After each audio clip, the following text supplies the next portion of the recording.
Imagine living in a kingdom of fools. What would you do? Picture a place where the king and his minister aren't just jesters in a royal court, but they're actually running the show. Imagine what happens when these two decide to shake up the natural order of things, turning day into night and night into day. That's right, in this kingdom, you'd be tilling your fields and running your businesses under the starlit sky and hitting the hay at the break of dawn. You see, these two not-so-enlightened rulers didn't want to run things like other kings. So they issued a decree, a strange one at that, declaring that anyone who dared to defy this new order of things would face the ultimate punishment, death. Quite the motivation, wouldn't you agree? And so the people, driven by fear, adjusted to this topsy-turvy routine. The king and the minister, on the other hand, were delighted. They revelled in the success of their eccentric project, enjoying the power they had over their subjects. Now, one fine day, a guru and his disciple arrived in this peculiar city. It was broad daylight, but the city was as quiet as a graveyard. Not a soul in sight, not even a mouse stirring. Even the cattle had been trained to sleep in the day. The two strangers were amazed at the sight, wandering around the deserted city until evening, when suddenly the whole town sprung to life, bustling with nightly activities. One day, a guru and his disciple arrive in this peculiar city. The sun was high and bright, yet the city lay silent and still, an eerie calmness that was only punctuated by the occasional rustling of leaves. Not a soul was in sight. Even the livestock seemed to have taken to the strange routine, lazing around in broad daylight. The two strangers, perplexed by this oddity, explored the city, their curiosity growing with each passing hour. As the evening fell, the city came alive, awakening from its day-long slumber. The streets filled with the hustle and bustle of people going about their business, marketplaces sprung to life, and the city glowed under the moonlight. The guru and his disciple, having fasted the entire day, were famished.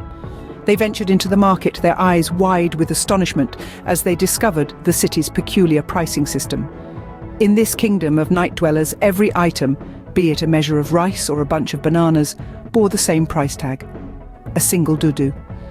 Their disbelief was soon replaced by joy, for they could now feast on a variety of food without worrying about the cost. They bought all they desired, prepared a sumptuous meal, and ate to their heart's content. In the post-meal tranquility, the guru had a moment of clarity. He realized the absurdity of the kingdom's rules and the potential dangers of staying in such a place. He turned to his disciple and said, "This is no place for us. Let's go." But the disciple, seduced by the abundance of cheap food, dismissed the guru's wisdom. He had fallen for the allure of the kingdom's foolishness, choosing to stay and enjoy the easy life it offered.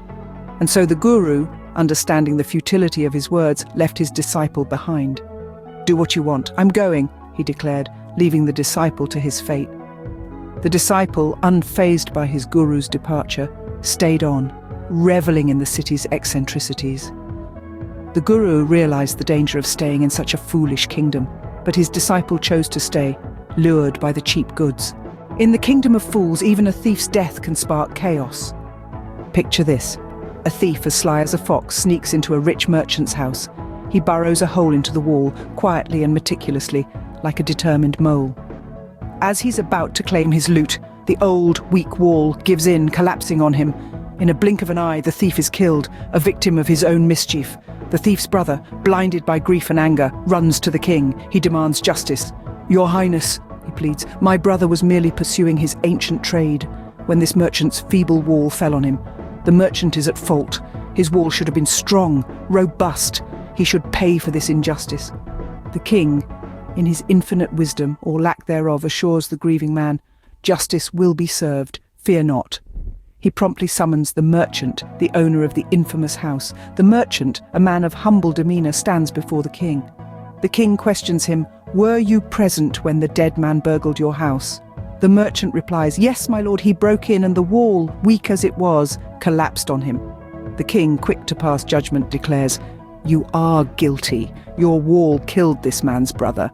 You are a murderer and you will be punished." The merchant, in his desperation, responds, "Lord, I didn't erect the wall. It's the fault of the bricklayer who built it. He didn't construct it properly. He should be the one to be punished." The king, ever so keen to dispense his version of justice, orders for the bricklayer to be brought before him. The bricklayer, a man now advanced in age, is dragged into the court, bound hand and foot. And so the king decides to punish the merchant, the owner of the house, for the thief's death. Can you believe it? Only in the kingdom of fools. The trial begins, and in the kingdom of fools, it's far from ordinary. The king, sitting high on his throne, hears the merchant's plea. His eyebrows knit together in confusion, but soon he nods, understanding dawning on his face. So the fault lies not with the merchant, but with the one who built the wall. He muses aloud, his voice echoing through the silent court. All eyes turn to the bricklayer, a small, frail old man, brought in by the king's men. His hands are tied, his face etched with lines of worry and fear. He's the one who built the wall years ago, in the merchant's father's time. The king's finger points accusingly at him.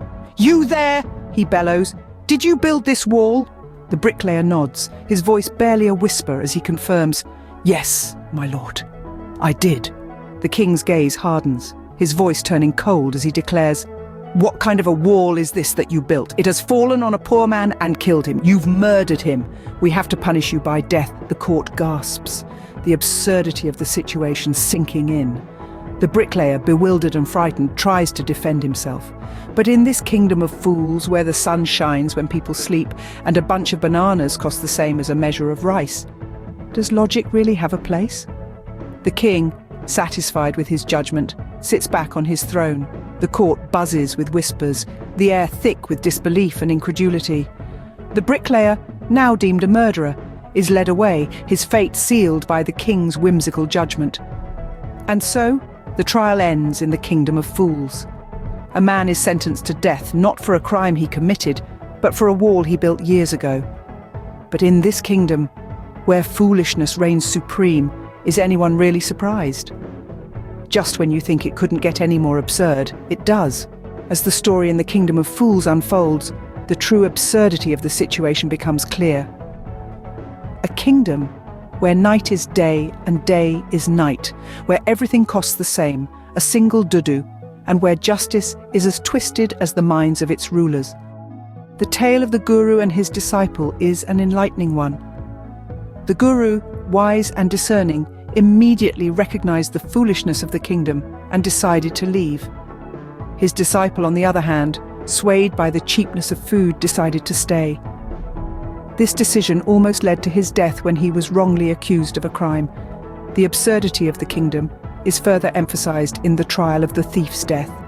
A thief dies while stealing from a merchant's house, and the merchant is blamed. The merchant points to the builder of the wall, who in turn blames the dance girl who distracted him, and so on. The blame game continues, revealing the absurdity and unfairness of the kingdom's justice system. The story is a stark reminder of the dangers of staying in a place ruled by fools. It points out how irrational decisions can lead to chaos and injustice. It also highlights the importance of wisdom and discernment in life. The disciple, swayed by the superficial allure of cheap food, decided to stay in the kingdom, ignoring the guru's advice. This decision almost cost him his life. On the contrary, the guru, recognizing the folly of the kingdom, decided to leave, thus saving himself from potential harm. The moral of the story is clear. It is crucial to use wisdom and discernment in life, especially when faced with situations that seem too good to be true. It's important to question and examine rather than blindly follow and accept. It teaches us to think rationally and make decisions that are in our best interest. So if you ever find yourself in a kingdom of fools, remember this story and choose wisdom over folly.